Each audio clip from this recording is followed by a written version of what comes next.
Hello, today is August 4th, 2018. I want to go over the call for Monday and then review the long-term pattern where we have a significant call. We had a target of 28.2289. We said unless we gapped up sharply, that was the likely to print. We didn't gap up sharply. This never printed. We never came close to it. That fails, we add it to the list, but we do get to take this one from July 27th off. This one gets off the list as the number printed was resistance. There was an early ultimate sell signal. Doesn't like me today. We got the minimum almost always. We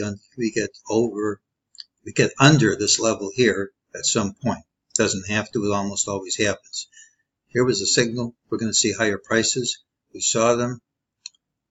MEJT says it's a false move, meaning it'll retrace, gives us a target of 28.35.35, most likely to print Monday. It's what the system says. I'm suspicious it might not print in that time frame because we have short-term positive action here. First of all, Monday's pattern is going to have similar change in trend times to what we saw Thursday. It's the pattern with an early high and a late high, tendency to be positive and rally throughout the day.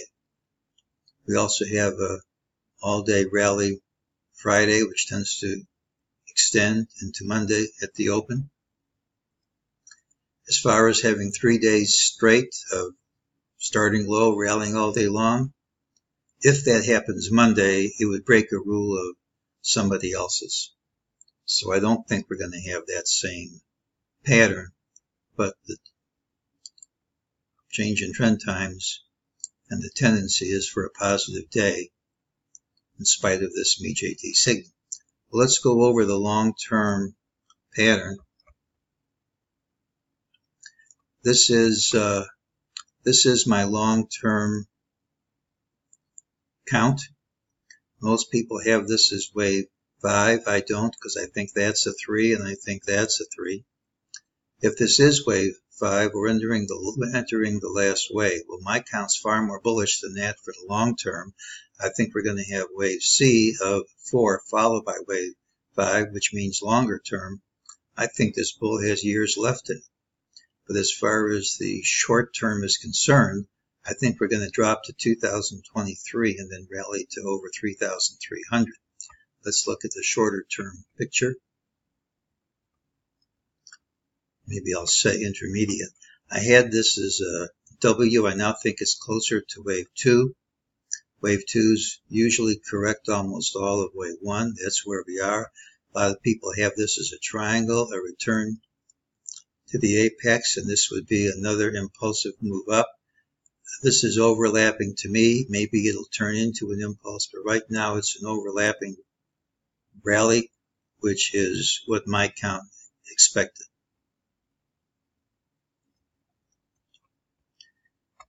Short term, we have a number of problems. One is we have the futures 2028 low from the night that President Trump was elected.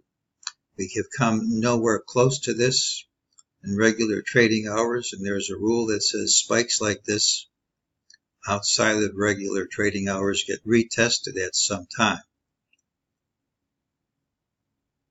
Here's your volatility index. You'll see you're under the Bollinger. When this goes under it and then reverses back up through it, it gives a sell signal. It's a sign of excessive optimism. It hasn't happened yet.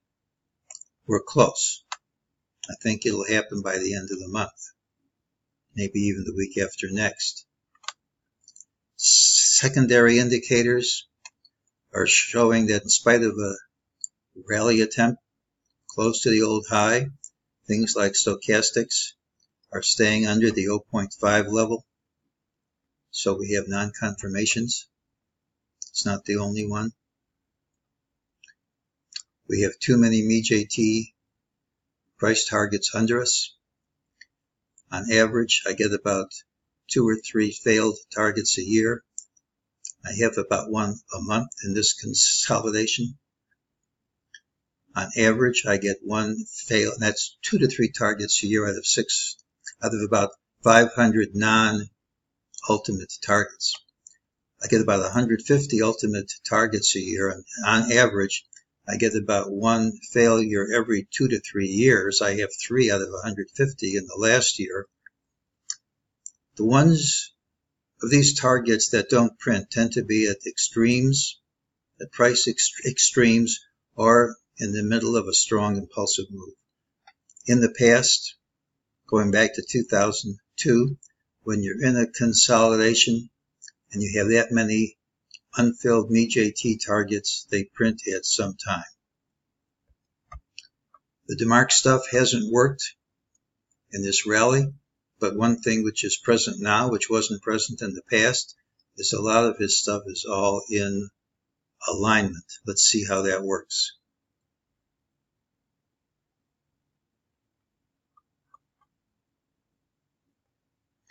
Here's your sequential sell signal on the monthly chart.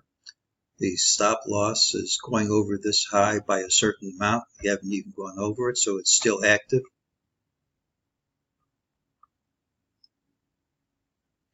In alignment, here's the weekly. We have a sequential sell. The stop loss is going over this high by a certain amount. That hasn't happened, so that's still active. We're now on the verge of getting combo and sequential sells on the daily, putting them all in alignment. Here's bars 10, 11, 12 of the combo. 11, 12, 13 don't have to obey all the rules. Any higher Monday gives us bar 13, gives us a combo sell signal. We have 9 of 13 bars of the sequential.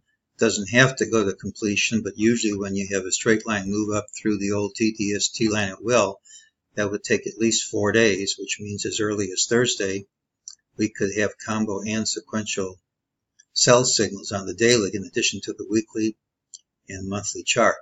We also have resistance at the old TDST line at and 1 bar past the old TDST line at 28.53.53.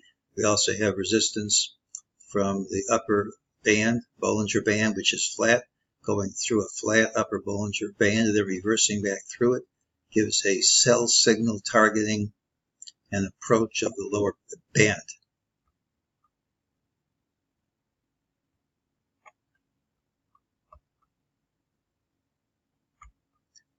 One thing which has worked are the TD lines. This was a valid break over the TD line. We traveled 317 points under it. His rule says we should have a target of 317 points over it. Now it's a target. It doesn't have to be a stop and reverse, but it often is. By Friday, we can go 317 points over this line without going over this high. That's what I want to see. So everything could be lined up as early as Friday. I think it's too close of a call for me. But I think on or after Friday and before the end of the month, we're going to have time and price lined up for a possible top. Now, calling tops in bull markets like this is a very dangerous thing because you can lose your shirt if you're wrong. I called this top to the day. That worked. When I tried the last time before that, I was wrong and had a loss of 1.5%. We're going to call a top, penciling in a top because we haven't seen it. We haven't seen everything lined up. We're going to pencil in a top for the middle to the end of August at a price 317 points over this line, probably in the 28.50s or 28.60s. If that's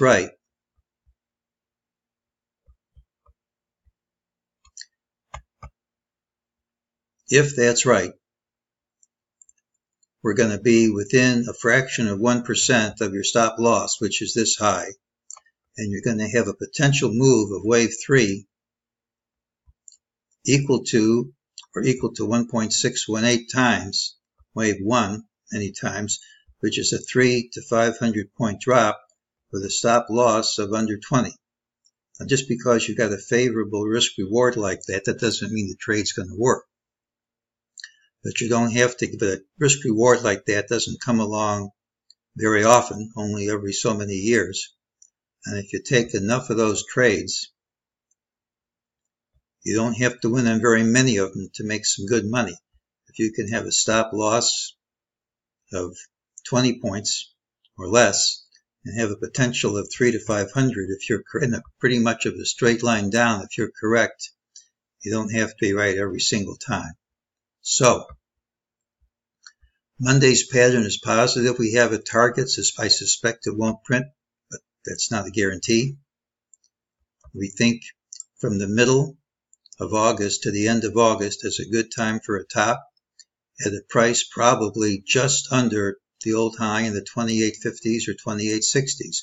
We'll try to fine tune it as we get closer, but for now, that's today's call.